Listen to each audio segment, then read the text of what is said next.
بسم اللہ الرحمن الرحیم۔ عاطف تھاٹس میں خوش آمدید۔ معزز دوستوں، السلام علیکم۔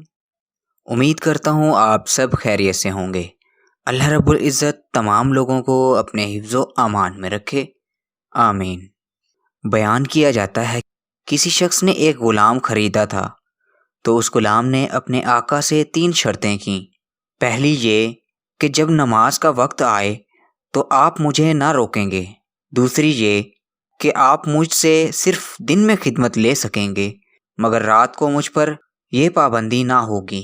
تیسری یہ کہ میرے رہنے کے لیے کوئی ایسا کمرہ عنایت فرمائیں گے جو میرا پسندیدہ ہو اور دوسرے شخص کو اس میں آنے کی اجازت نہ ہوگی۔ چنانچہ آقا نے غلام کی تینوں شرطیں منظور کر لیں اور غلام کو حکم دیا کہ اپنے رہنے کے لیے محل سرائے میں حسب دل خواہ کمرہ پسند کر لے، جس میں ہر کمرہ ایک سے ایک بہتر ساز و سامان کے ساتھ آراستہ تھا۔ پس غلام نے تمام کمروں کو دیکھ بھال کر اپنے لیے ایک ویران کمرہ پسند کیا جو بغیر چھت کے تھا۔ اس پر آقا نے دریافت کیا کہ آخر تم نے یہ ویران کمرہ کیوں پسند کیا ہے؟ کمرے تو اور بھی بہت تھے۔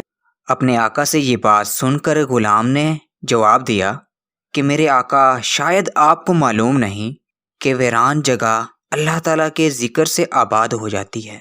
اس کے بعد اس غلام نے اسی ویران کمرے میں رات کو رہنا شروع کر دیا اور یہ بات پہلے ہی طے ہو چکی تھی کہ رات کو غلام آزاد رہے گا۔ جب غلام کو اپنے پسندیدہ آزاد کمرے میں رہتے ہوئے کچھ عرصہ گزر گیا تو اس کے آقا نے ایک دن رات کو بزم احباب منعقد کی اور نصف شب کے بعد جب دوست احباب رخصت ہو گئے تو مالک مکان چہل قدمی کرتا ہوا غلام کے کمرے کی جانب جا نکلا تو کیا دیکھتا ہے، ایک نورانی قندیل نے اوپر سے آ کر کمرے کی خالی چھت کو گھیر رکھا تھا اور غلام سجدے میں پڑا ہوا اپنے رب سے دعا اور مناجات میں مصروف ہے کہ میرے پروردگار، دن کو تو نے میرے آقا کی خدمت میرے ذمہ واجب کر دی۔ اگر یہ خدمت میرے ذمہ نہ ہوتی تو میں رات دن تیری عبادت میں مشغول رہتا، لہٰذا تو میرا عذر قبول فرما لے۔ اس کا مالک تعجب کے ساتھ صبح صادق تک اس عجیب منظر کو دیکھتا رہا۔ چنانچہ صبح ہوتے ہی وہ نورانی قندیل آسمان پر چلی گئی اور چھت بند ہو گئی۔ مالک نے اپنی بیوی سے اس کا تذکرہ کیا اور دوسرے روز وہ مالک اور اس کی بیوی دونوں اس منظر کو دیکھنے گئے تو اس شب میں بعینہ وہی منظر دیکھا جو پہلی شب میں مالک دیکھ چکا تھا۔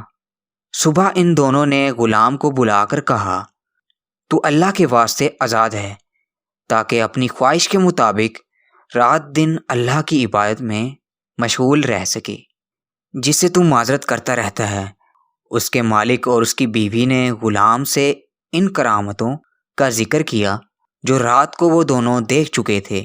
بس اب کیا تھا، جب غلام کو معلوم ہوا کہ ان پر اس کا پردہ فاش ہو گیا ہے تو اس نے اسی وقت دربار الہی میں ہاتھ اٹھا کر دعا کی، اے میرے پروردگار، میں نے تجھ سے دعا کی تھی کہ میرا راز کسی پر نہ کھولیو، مگر اب جب کہ میرا بھید دوسروں پر ظاہر ہو گیا جس کو میں مخفی رکھنا چاہتا تھا، تو مجھ کو اپنے پاس بلا لے۔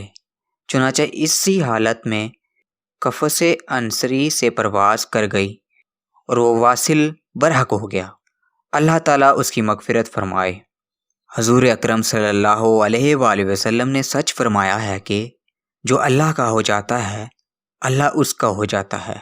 معزز دوستوں، ہمیں بھی چاہیے کہ ہم اللہ کی عبادت کریں، پنجگانہ نماز ادا کریں تاکہ ہماری دنیا اور آخرت دونوں سنور جائے۔ اللہ رب العزت تمام لوگوں کو 5 وقت کا نمازی بنائے، آمین۔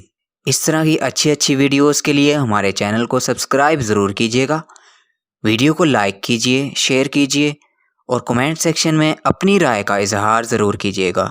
اللہ رب العزت تمام لوگوں کو اپنے حفظ و امان میں رکھے، آمین۔